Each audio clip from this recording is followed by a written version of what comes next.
Two gentlemen in the hospital. Two gentlemen, both seriously ill, occupied the same hospital room. One of the gentlemen was allowed to sit up for an hour each afternoon to allow the fluid to drain from his lungs. His bed was by the only window in the room. The other gentleman had to lie flat on his back the whole time. Ultimately, the two men talked for hours. They talked about their wives and families, their homeland, their jobs, their military service, and where they were on vacation.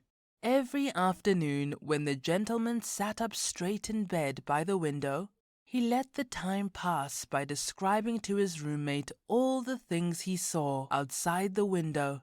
The gentleman in the other bed began to live in each of these hours when his world was expanded and enlivened by all the happenings and colors of the world out there. The window overlooked a park with a lovely lake. Ducks and swans played on the water while children sailed their model boats.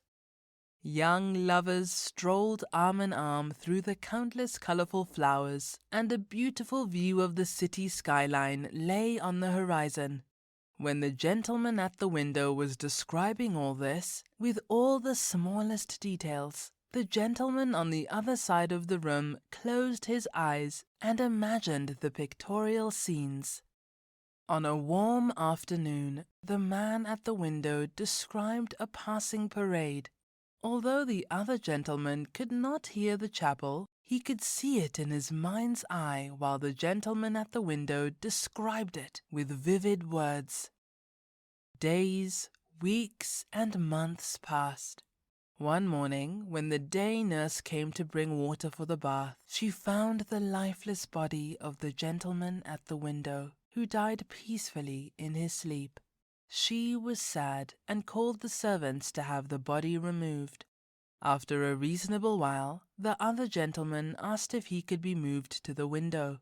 The sister was delighted with the swap, and after making sure he was comfortable, she left him alone. Slowly, painfully, he propped himself up on one elbow to get his first look at the real world outside. He struggled to turn slowly to look out the window by the bed. It pointed to a blank wall. The man asked the nurse what had caused his deceased roommate to tell him wonderful things about outside the window. The sister replied that the gentleman was blind and couldn't even see the wall. She said, "Maybe he was just trying to cheer you up."